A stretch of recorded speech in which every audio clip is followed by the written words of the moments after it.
Talking a little about Kawasaki disease, as we have all heard for the past few days, Kawasaki disease is an acute self-limiting vasculitis affecting children of all ages. It is a leading cause of acquired heart disease in pediatric populations, and development of coronary artery aneurysm, which is a major complication of KD, has devastating long-term consequences. CA is known to occur in about 25% of the untreated patients of Kawasaki's disease. Resolved patients with CA may suffer from myocardial ischemia of subclinical proportions. Coming to the study objectives, I compared the clinico-demographic and lab profiles of KD patients who developed coronary artery aneurysms versus patients who did not develop coronary artery aneurysms.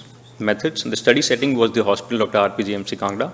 Data shows we reviewed the case records of the patients over a span of time, and we mainly compared the clinical features and lab parameters of our two groups. Coming on to the demographics, as we see here, the total number of patients with CA were around 11, and the total number of patients enrolled for this study were 53.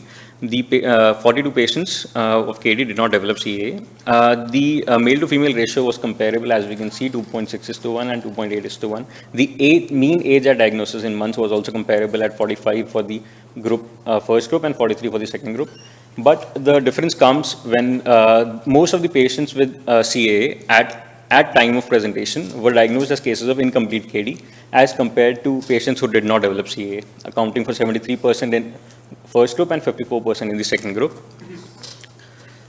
Coming on to the clinical features, the starting thing here is that the fever duration is almost comparable, but the clinical signs were less evident in the patients with CAA as compared to patients not developing CAA.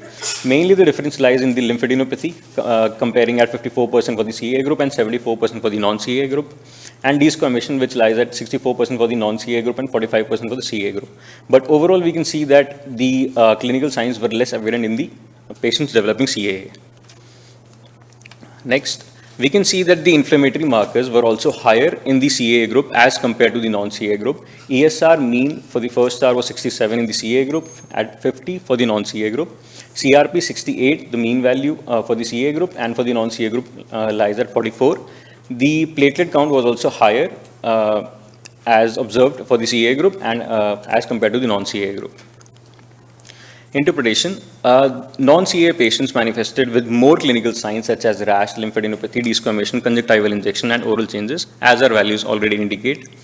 CAA patients had less outward symptoms with prolonged fever and presented as mainly as cases of incomplete KD, accounting for 73% of the total patients. Laboratory differences, as already discussed, increased inflammatory markers such as ESR and CRP and thrombocytosis were more seen in the CAA group as compared to the non-CAA group. Conclusion, patients diagnosed with CAA were noted to have fewer clinical features of KD, although persistent fever and raised inflammatory markers were evident. Patients with CAA were mostly diagnosed as cases of incomplete KD. Identification of clinical signs and lab parameters suggestive of CAA may help in early recognition and prompt intervention. Few recommendations. Current criteria for Kawasaki disease can be modified for early pickup of the disease, and specific signs for CAA could be given more weightage for early diagnosis and intervention. The term incomplete KD should rather be replaced by a term indicating more aggressive disease, because as we saw in our study, around 70 to 80% of the cases of incomplete KD had developed coronary artery aneurysms. Thank you.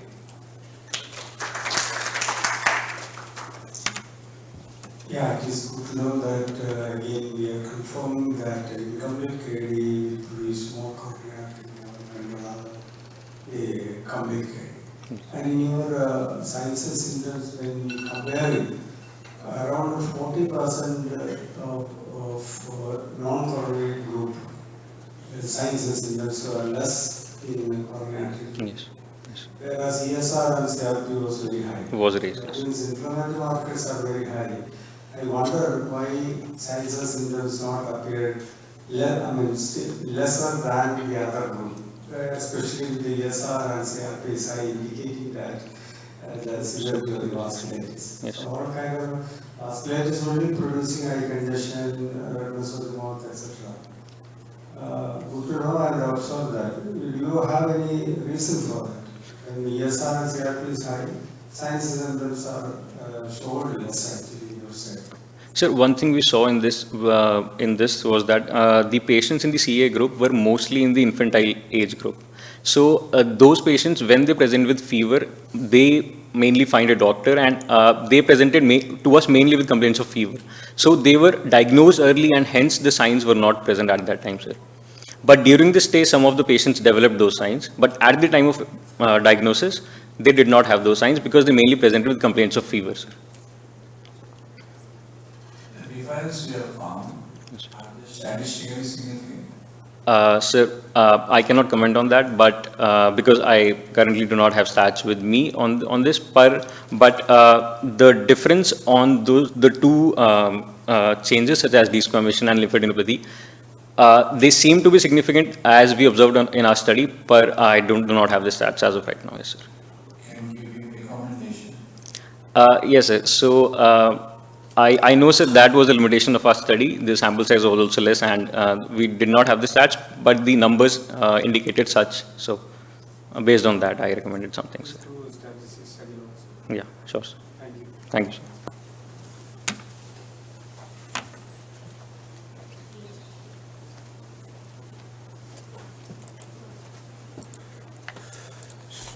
So coming to the next presentation, I would like to invite Dr. Shahid H. Sahali for his presentation.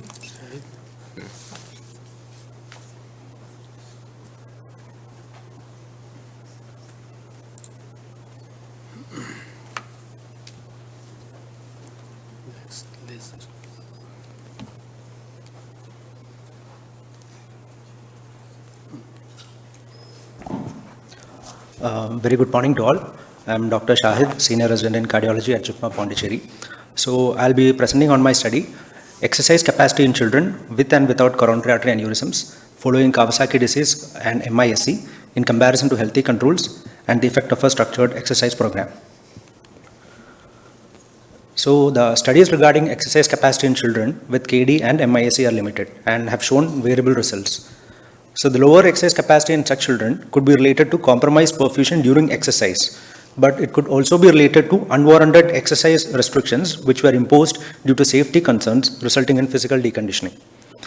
So in addition to the inherent risk given by KD, as we have seen, like 5% of patients who were treated also had aneurysms and future cardiovascular events, physical inactivity will compound this issue, putting such patients at increased risk of future cardiovascular or coronary events. So the primary aim of my study was to assess the baseline aerobic exercise capacity of these children with and without aneurysms in comparison to controls using cardiopulmonary exercise testing. And the secondary objectives included assessment of any change in exercise capacity after 6 months of an exercise prescription, and also to identify any abnormalities in myocardial perfusion by stress nuclear imaging. So I included patients more than 7 years of age with history of KD and MISC with and without aneurysms. I included only mild and moderate aneurysms, that is up to Z-score of 10, and they were matched for age, gender and weight. Excluded patients with giant aneurysms with systemic illness impairing their ability to safely perform a CPET, rhythms other than sinus rhythm, LV dysfunction, resting desaturation and resting hypertension. So after the basic data collection and echocardiogram, those patients whose anatomy could not be delineated clearly by echo were subjected to CT coronary angiogram, and then a questionnaire was given to assess the level of their baseline physical activity. Following this, CPET was done using bicycle ergometer, and the primary parameter which I assessed was the VO2 max. And after that, a stress myocardial perfusion imaging was done for the test group who had low baseline exercise capacity with aneurysms. And following this, an exercise prescription was given for the test group of patients for 6 months.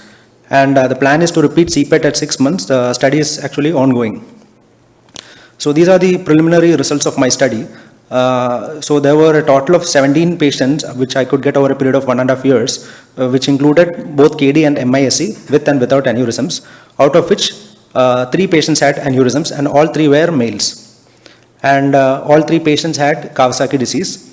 So the LV function was normal for those patients irrespective of the aneurysms.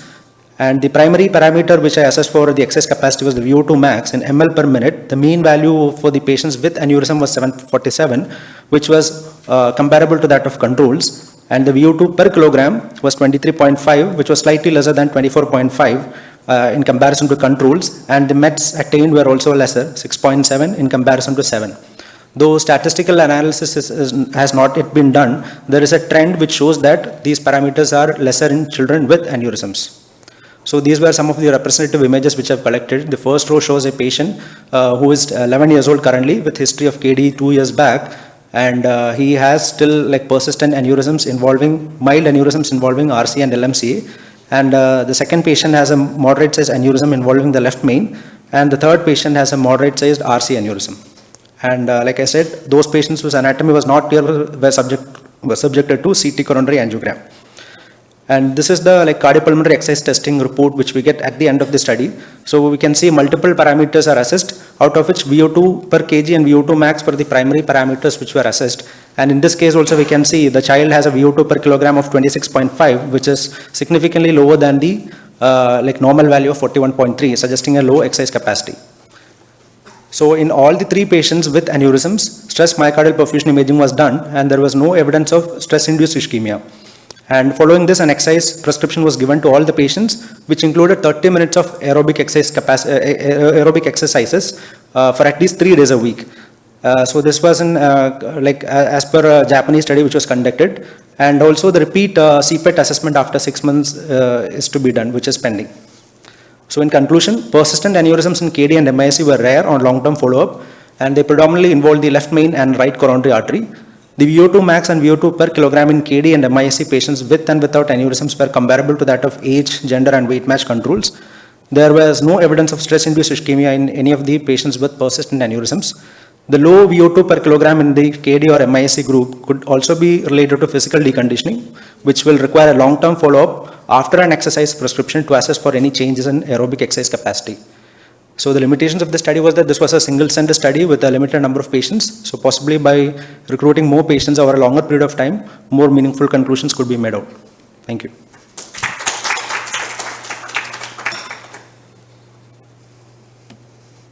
In your study group, both KD and MISC closer. Yes. So in that case, without coronary aneurysm cardiac. Yes, sir. So MISC cases, all cases with coronary dilatation or? No, actually, sir, I had total of 17 patients, out of which only 3 had aneurysms, and all these 3 were KD patients. None of the MISC patients had aneurysms in my study. And I think somewhere I saw that irrespective of coronary involvement, VO2 was less, right? Yes, sir. Irrespective of aneurysm status, VO2 was lesser. How you will explain? Because in the clinical implication, you think that indoor and outdoor exercise for the KD cases to be advised as per this study. So then, irrespective of aneurysm, VO2 was less. Is that the reason? Yes, sir. One possible thing is that physical deconditioning, because like as I told, multiple parameters are assessed in the CPET, and one of the parameters is called as the respiratory exchange ratio, which has a cutoff of 1.1. So like in almost like many patients, I got a value which is lesser than that. So it means that their effort was suboptimal. So but the patient was subjectively breathless or fatigued at the end of exercise. So possibly that physical deconditioning is contributing to the lesser VO2. So, and that is what I want to see after the follow-up, whether that is improving with the exercise prescription or not after a period of 6 months of exercise prescriptions. One technical question, this VO2, how the computer software is analyzing? This is like, yes sir, this is a bicycle ergometer, so just like a stationary bicycle. Yes sir, yes sir, there is a mask, sir. Mask is kept, and then an analyzer, it is connected to the system. So based on that, like automatically at the end of the exercise, the reports are being given, sir. You have said no evidence of stress in patient with aneurysm. Yes, sir. What is the reason? KD and MISC, how did you, they are not uniform form of, there is no uniformity basically. Yes, sir. Actually, I intended to take KD patients only, but since my sample size was limited, I involved all the coronary artery aneurysms, and those who had clear-cut KD were separated, and those who had like RT-PCR positive for COVID or like previous follow-up cases of COVID were grouped as MISC. Basically, that diluted your result. Both combined. But in the final, Yes, sir. But in the finally, but all the patients with aneurysms were KD. And you study separately, KD and Yes, sir. KD and MIC And separate. the second question, there is no evidence of stress with aneurysm. What is the One thing that all the patients, none of them had giant aneurysm, sir. So possibly because of like a smaller aneurysm causing lesser like stress-induced ischemia. Thank you.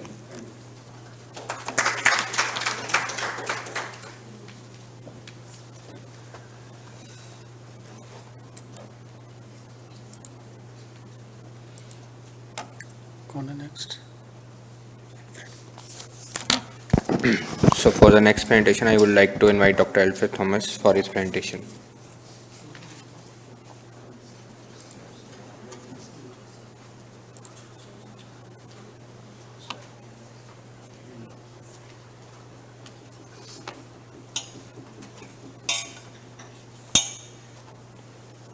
Next, laser.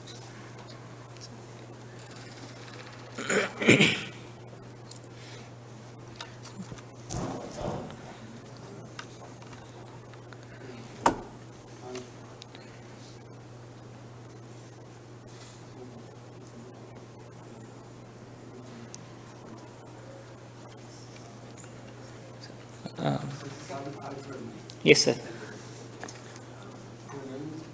Last, sir. Good morning, respected judges and distinguished faculty.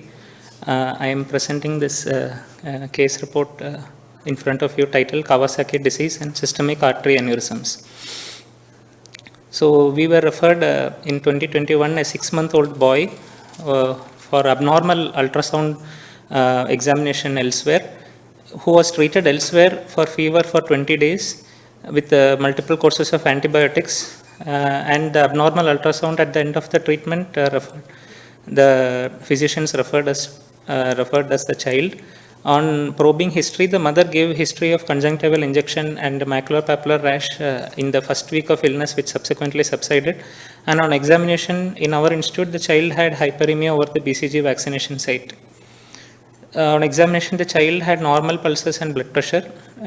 Investigations revealed neutrophilic leukocytosis and thrombocytosis with increased inflammatory markers. So a diagnosis of incomplete Kawasaki disease was kept, and the child was subjected to echocardiogram, which revealed multiple giant aneurysms in both sides of the circulation, right side and left side coronary circulation.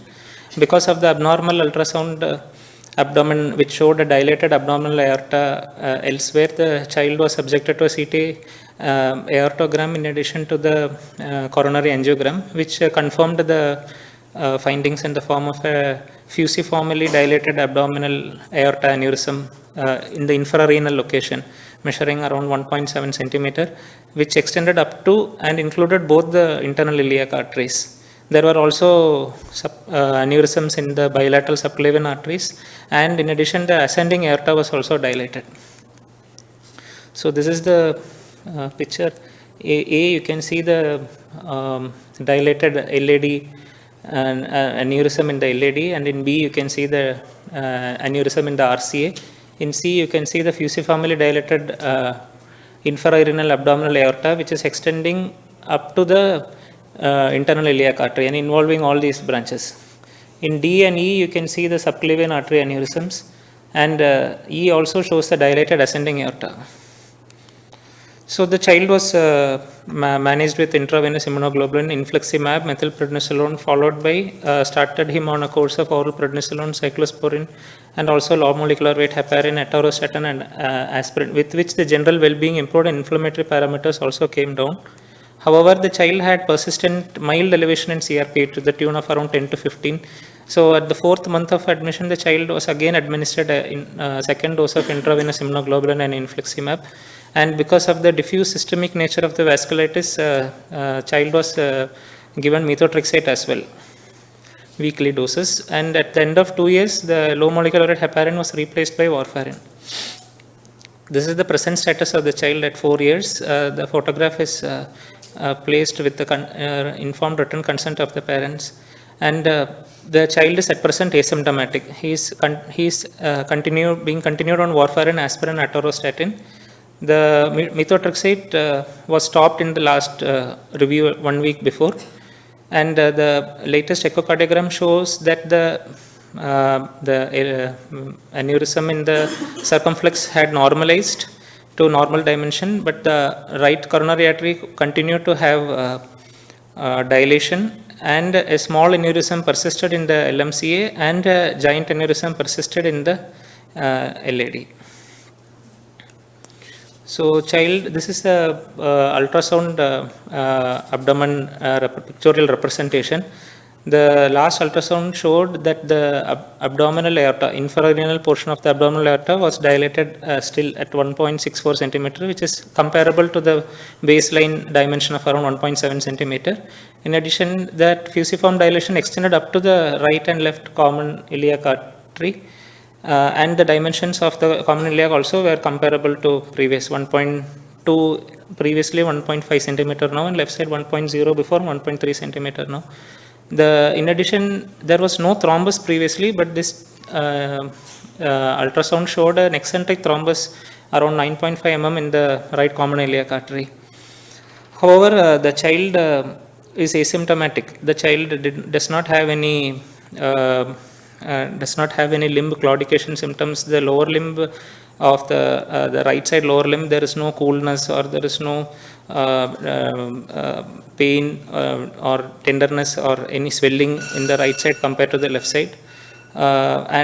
Because of this, a vascular surgery consult was obtained, and they have, because the child is asymptomatic and the INR is in the therapeutic range, they wanted to continue with the medical management for now, and are not planning any surgical intervention at present. So here I have quoted 2 articles. One is published in Circulation in November 2024. So in this, the participants, there was a survey conducted to the investigators in International KD Registry. So out of the 48 members who responded to the survey, 32 members have experience dealing with systemic aneurysms in KD. And in addition, they also conducted a systemic review in which 21 articles were found with the systemic aneurysms in KD, out of whom 75 children in the 21 articles had systemic aneurysms. So a review of the survey plus the review of articles showed that the risk factors for developing systemic aneurysms were Asian ancestry, male babies, especially infants less than 1 year old, and clinical parameters like giant aneurysms, multiple aneurysms, rapidly expanding aneurysms, resistance to standard treatment, persistent fever, persistently elevated inflammatory markers. These were all the common risk factors found in the review articles, and these were all the risk factors which the investigators in the survey were using to screen for systemic aneurysms elsewhere. The presence of these alerted the IKD or investigators to screen for systemic aneurysms elsewhere. And the most... Sir. This is another article which followed 30 patients from 1980 to 2010, which again showed bilateral and giant aneurysms being a risk factor. And around 50% patients had regressed, but 25% lesions had stenosis at the end of 20 years. The conclusions are 2% of untreated Kawasaki disease patients develop systemic aneurysms. And as I already mentioned, the high-risk candidates, the infants, the male babies, the age less than 1 year, and multiple aneurysms, giant aneurysms, these are risk factors which make the clinician to screen for systemic aneurysms. They can be done by ultrasound, they can be done by MR angiogram ultrasound, but the most common test done in the studies were CT. And the outcomes resemble that of the coronary artery lesions. Some regress and others persist, but usually the large aneurysms often lead to stenosis. Like the coronary arteries, the fate depends on the diameter in the acute phase. Thank you. But be careful that this auto vaccination, 5 minutes should be fast. and your body's picture, eye should be covered, okay? It's one of the leading Yes, sir. issues. And in your case, you have not given any beta blocker, right? Because I know some cases, it's good actually if you give the beta blocker, also other drugs I know. Yes, sir. Another thing, with the ultrasound itself, you draw that picture, isn't it? Yes, sir. It's not really necessary with the ultrasound itself, we can make out, right? This is the ultrasound report the radiologist sir had pictorially represented. All the various hospital basis ultrasound should be done, not only for that gallbladder, large etc. etc. So with that you will get idea whether the artery is enlarged or not. Then we can send for CTC. Yes, sir. Thank you.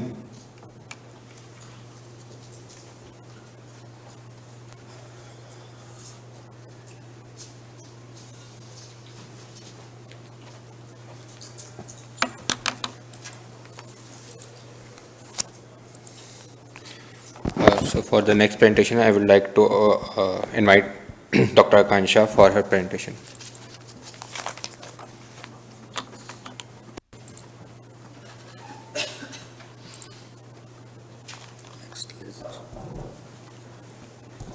Good morning, I am Dr. Akanksha. I will be presenting the study titled Assessment of Coronary Artery Abnormalities in Children with Multisystem Inflammatory Syndrome at 1 year of follow-up.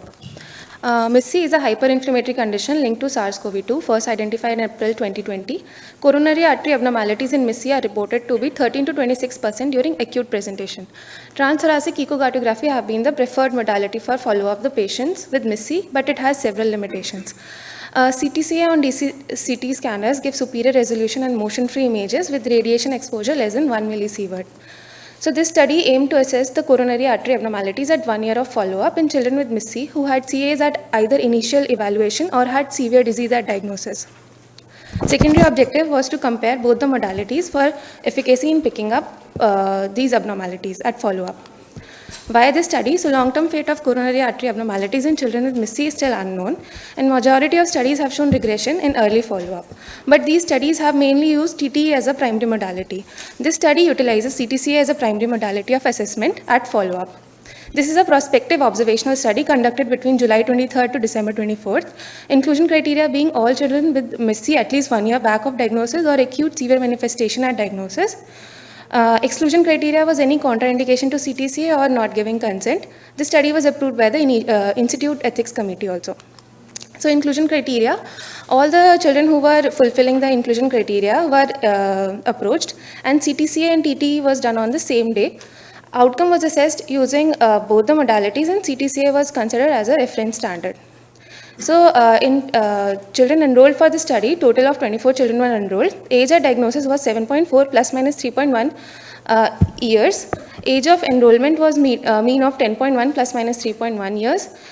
Boys were enrolled around 80% and 20% were girls. Interval between diagnosis and enrollment was median of 30 months, 12 to 40 of IQR. The phenotype of the children enrolled were 33% of MIS-C phenotype, 67% of MIS-C KD phenotype. At diagnosis, around 50% of the children had coronary artery abnormalities, 16% in MIS-C phenotype and 33% in MIS-C KD phenotype. All the children were given immunomodulator therapy at diagnosis. 58% received IVIG plus MP, methylprednisolone pulse. 25% received IVIG, methylprednisolone pulse and adjuvant therapy. 12% received only IVIG and 4% received only methylprednisolone treatment. At follow-up using TTE, significantly decreased Z-scores were found. LMC of minus 0.22 plus minus 1.2 Z-squares, LAD of plus 0.6 plus minus 2.2 Z-squares, RCA of minus 0.45 plus minus 1.44, LCX of minus 0.8 plus minus 0.73 Z-scores. The regression rate of the study was 54.1%, which was showing 67% regression maximum in the LMCA artery, and LCX had no regression. That means either at diagnosis, 2 coronary artery abnormalities were found in LCX, which persisted even after follow-up. In this study, only one giant coronary artery abnormality was found at diagnosis, which regressed to medium-sized coronary artery aneurysm, even at follow-up of 30 months using CTCA. Comparing both the modalities for assessment, Interclass correlation coefficient was 0.75, 0.75 and 0.95, which was statistically significant, suggesting a good correlation between both the modalities. So in conclusion, at diagnosis, 12 children out of 24 children enrolled had coronary artery abnormalities, which were a total of 24 coronary artery abnormalities. At follow-up, these coronary artery abnormalities persisted in 4 out of the 12 children, with a total of 11 coronary artery abnormalities in 24 of the 24 initial diagnosed coronary artery abnormalities. No new CAAs were identified. Total rate of regression was 54.1%. Regression rate for small artery aneurysms was 76.9%, for medium was 50%, and one giant coronary artery aneurysm at diagnosis persisted even at follow-up and regressed to medium-sized aneurysm.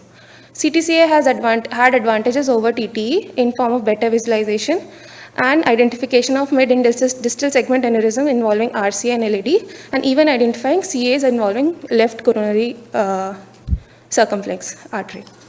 I would like to thank Professor Sujit Singh sir, my mentor Dr. Rakesh sir and Dr. Manpul sir, and IRA for supporting this thesis. Thank you.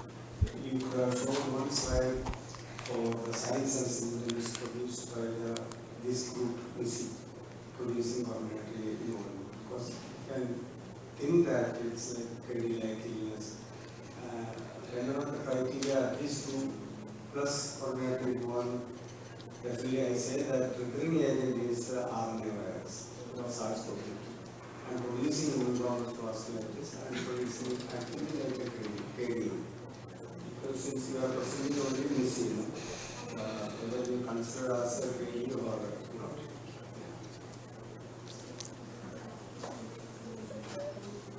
Sir, the criteria which was used for diagnosis of the patients were based on the WHO criteria for MIS-C. If that was fulfilling, I have taken as a MIS-C patient only, but the phenotype, I mean, like yeah. redness of the eye, redness of the mouth, those things whether it was associated with this group, with the coronary dilation. Sir, can you repeat, please? The signs and symptoms, same thing I repeat. One slide you could have showed the signs Yes, sir. and symptoms produced by your group. Yes, sir. So that there are coronary dilatation. Yes, sir. With the Phenotype correlation. Yeah, yes, sir. Yes, sir. Correlate. Yes, sir. Yes, sir.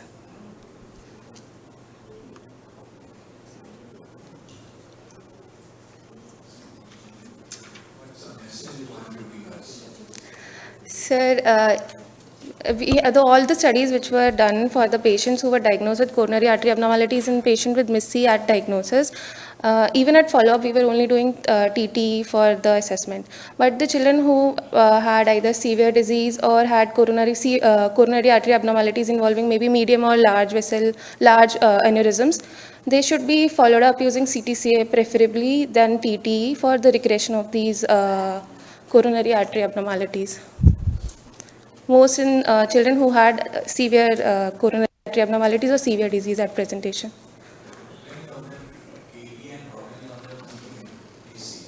Sir, in this KD phenotype was there in around 6, yeah, I've shown, of the 67% was KD MIS-C phenotype, sir, and 33% was only MIS-C phenotype in this study, sir.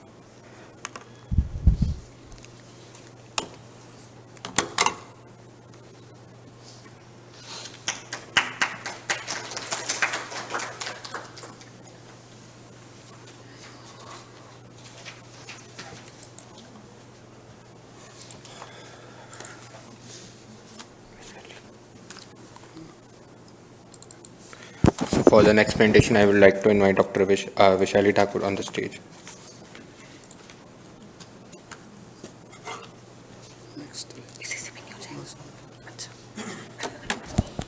A very good afternoon to all. I will be presenting on the assessment of prevalence of coronary artery aneurysms and IVIG resistance among Indian patients affected with Kawasaki disease.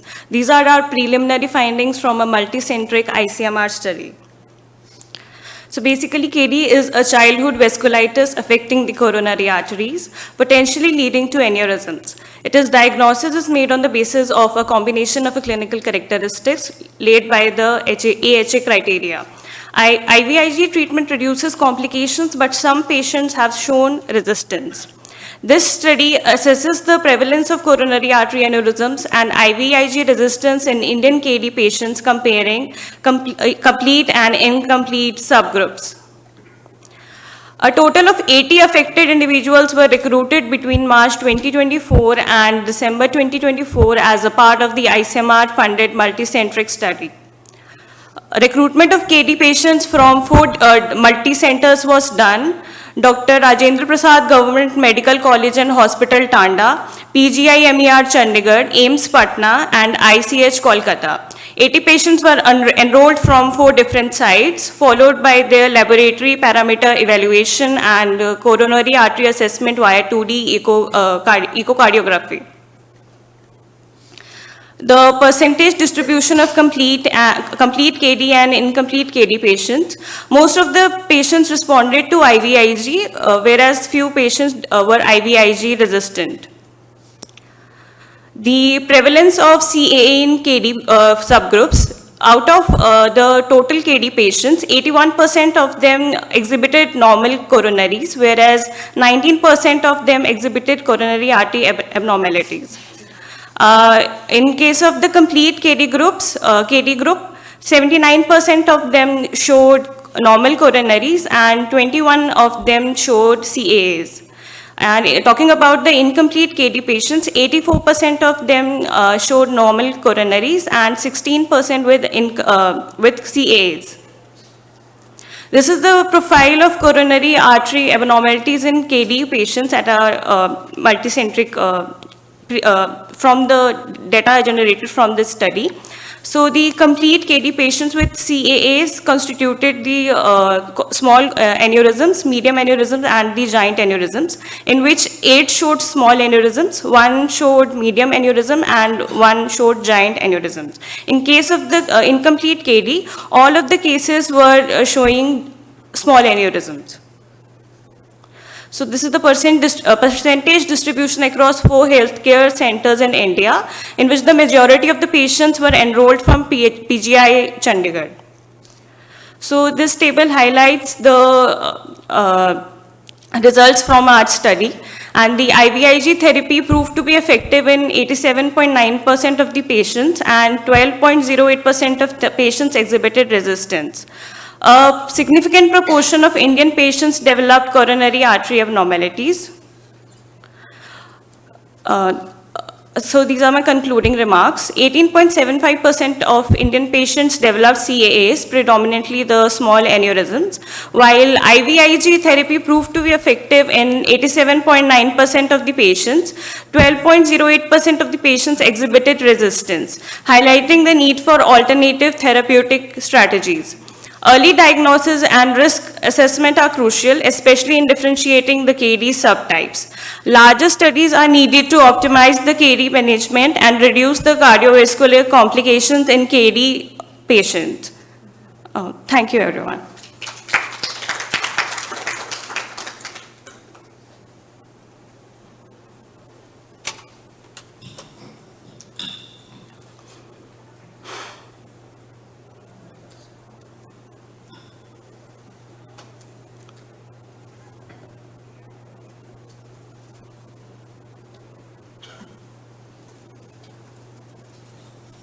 You have stratified the resistance in different centers, between different centers. You have said 18.7% resistance. Is there any difference from center to center in experience? Because the previous study presentation, incomplete KD had more coronary. Study the complete KD had more coronarism. Institutional variation, that's what I'm asking.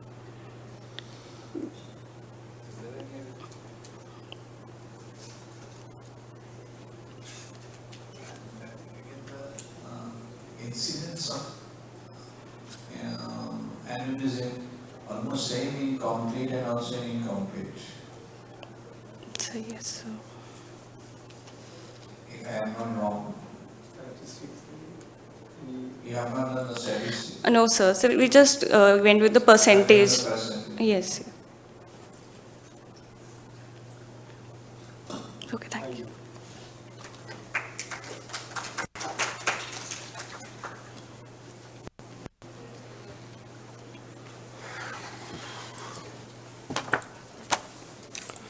So for the next presentation, I would like to invite Dr. Anup Kumar for his presentation.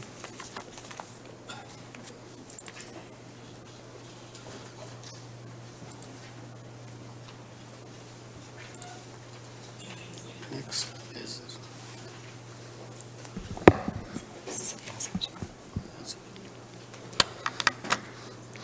So, good morning, everyone. Sir, may I start? Good morning, everyone. Today I am going to talk about the exploring genetic complexity in the Indian Kawasaki disease patient using the exome sequence, whole exome sequencing approach. This is the preliminary finding from a multicentric ICMR study. So, this is a brief introduction about the Kawasaki disease. We have already heard from the 3 to 5 days the clinical symptoms of the Kawasaki disease, which include the conjunctivitis, fever for more than 5 days, strawberry tongue, rash, swollen hand, and cervical lymphadenopathy. And the diagnosis is based on the laboratory finding and laboratory finding mostly, and the CT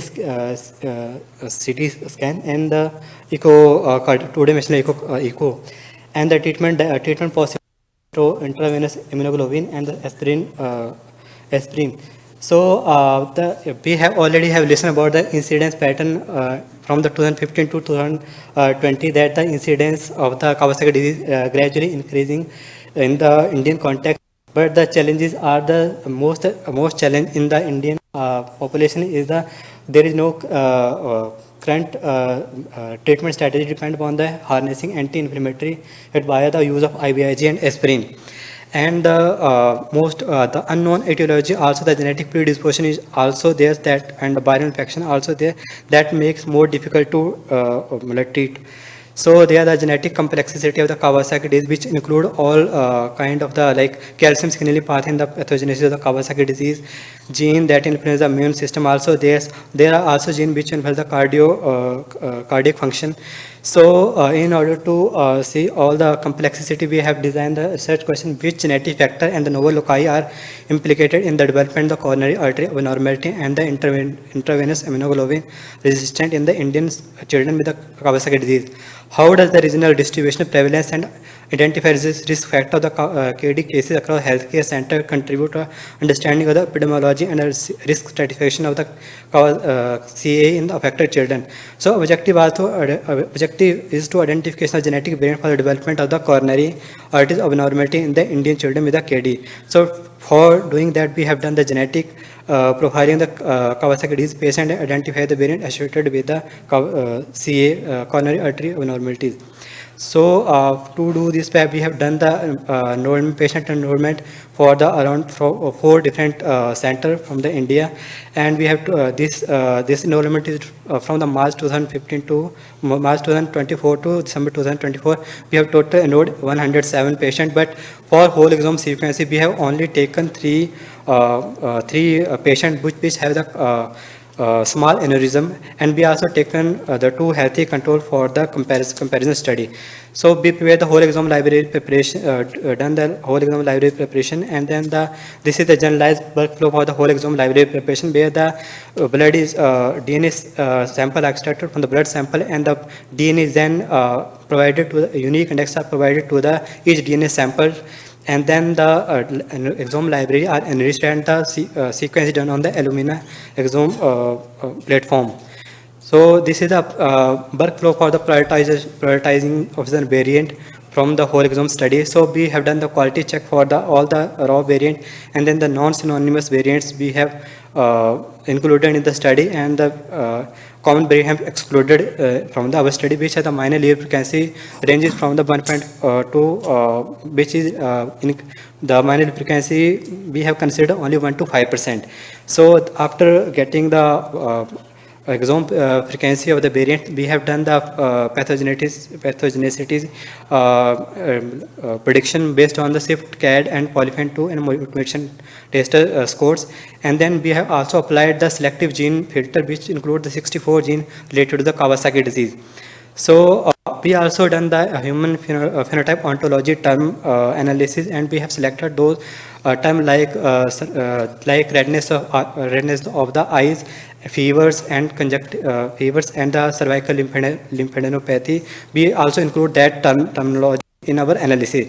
So, but we have found from the result is that the total variant in each patient ranges from the approximately 300 variant we have found in the raw CSV file from the each whole exome study. So only non-synonymous variant have been carried out in the further study.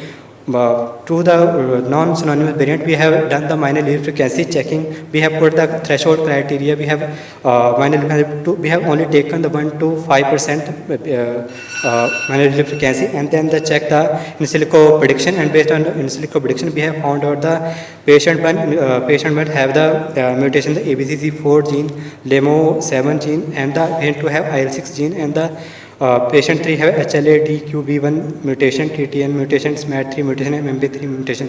But the none of these variants have the likely pathogenic or pathogenic nature based on the American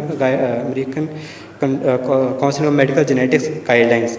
So these are the genes and their full description and the variant detail, but many of the variants are related to the myocardial function, and only one variant which has shown in the myocardial infection in the KD, but other variants are not found in the anywhere in the world. So, but we have concluded from this study whole exome sequencing can be used for identification of the rare and common variant in the KD patient with a filtering approach narrowed down in a few candidate genes ABCC4, LMO7, IL6, HLA, DQB, TTN, SMAD3, and MM3 were identified in the patient but not in the control, suggesting a potential role in the Kawasaki disease susceptibility.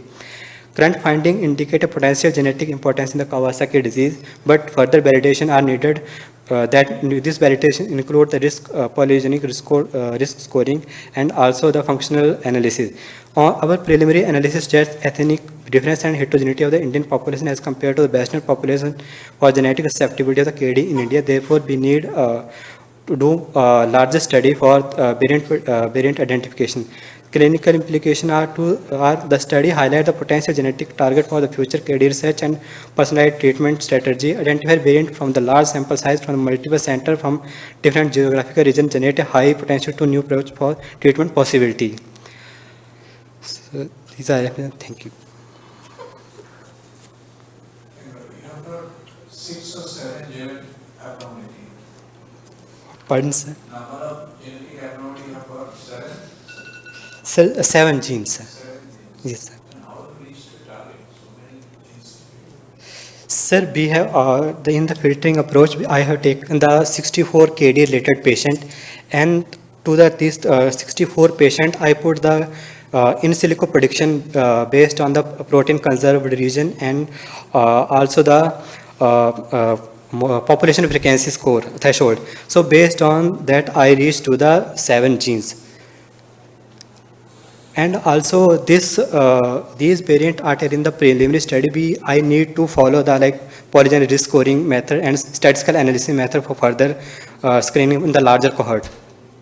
In the result, as sir said, all 3 groups are different gene identification. Yeah, one is ABC, either side matters something about this, among 3, all are different.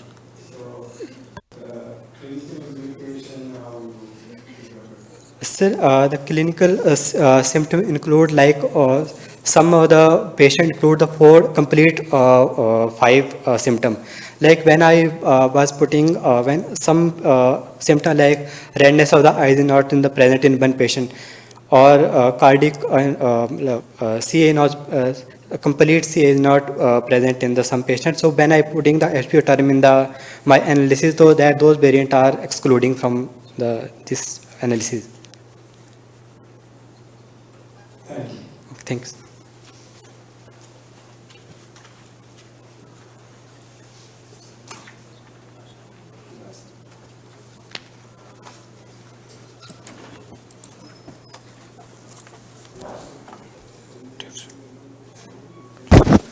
So for the last presentation and for this session, I would like to invite Dr. Dev for his presentation.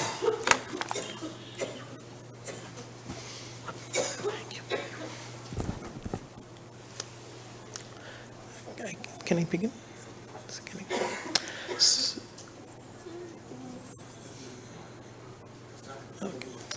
So, very good afternoon, everybody. Today I'll be presenting a case report of Kawasaki disease.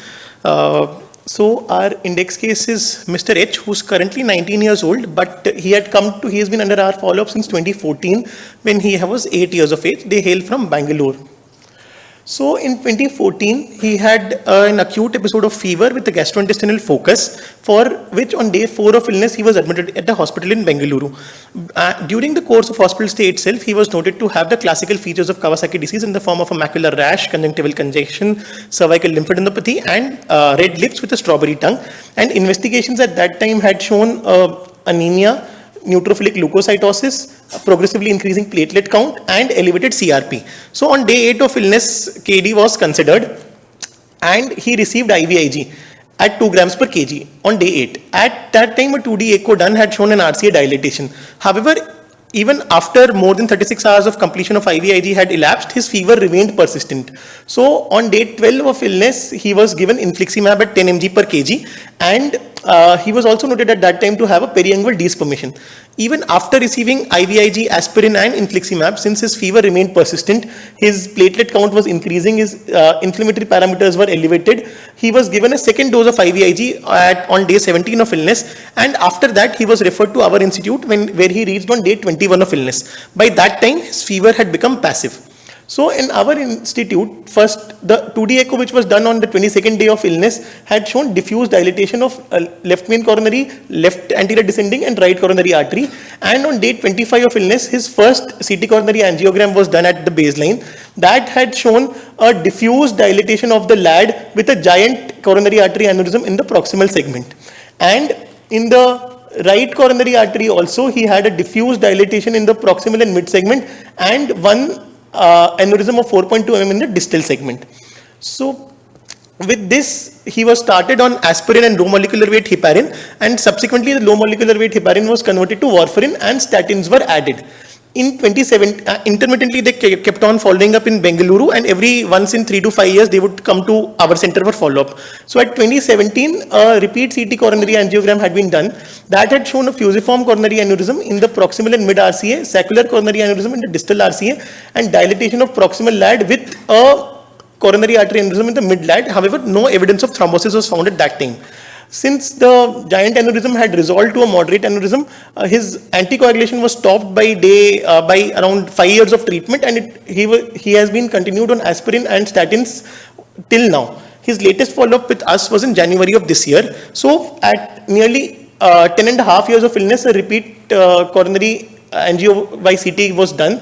In that, the proximal LAD was dilated, and there was a calcified fusiform aneurysm in the mid LAD, which also had a thrombus which was causing 40 to 50 meters of lumen diameter reduction.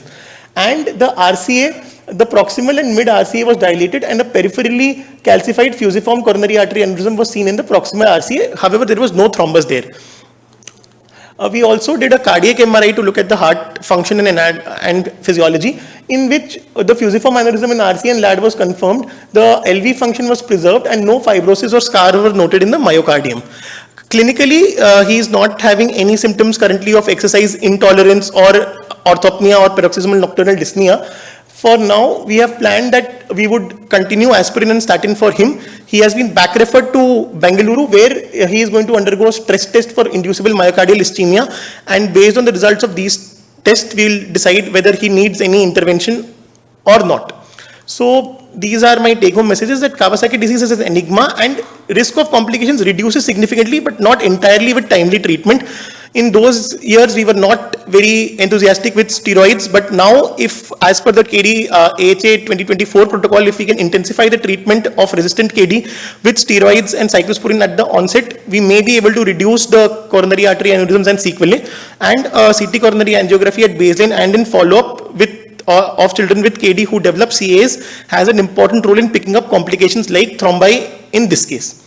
I would like to thank all the faculty members, residents, PhD students, and staff of the Pediatric Allergy Immunology Unit, and Professor Manpool Singhal, the lead of Cardiovascular Imaging, Department of Radiodiagnosis and Imaging at PGI. Thank you.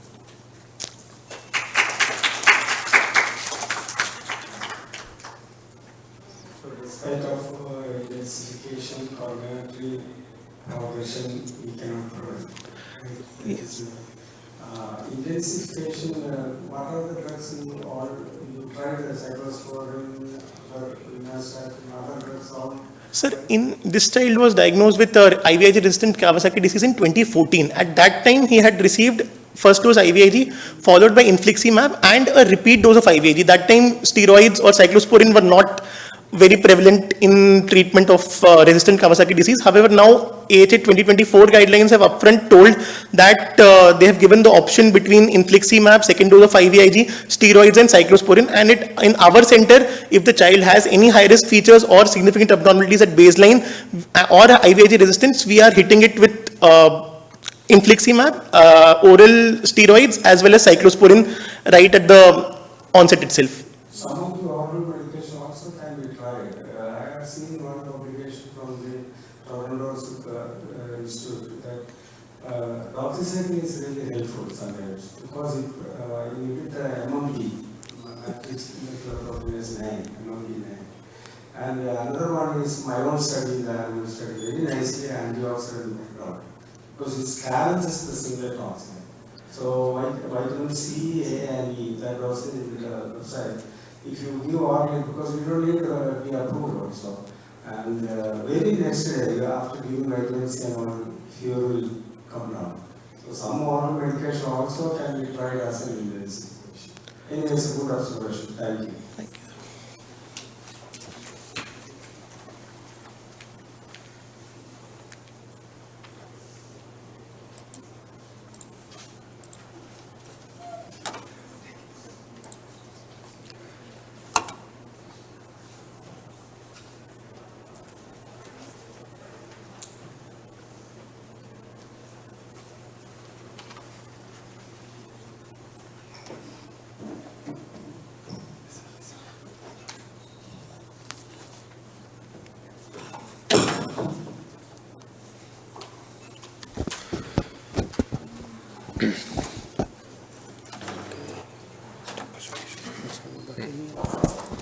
So for the next session, after this oral presentations, I would like to invite Professor Sujit sir to chair the session for the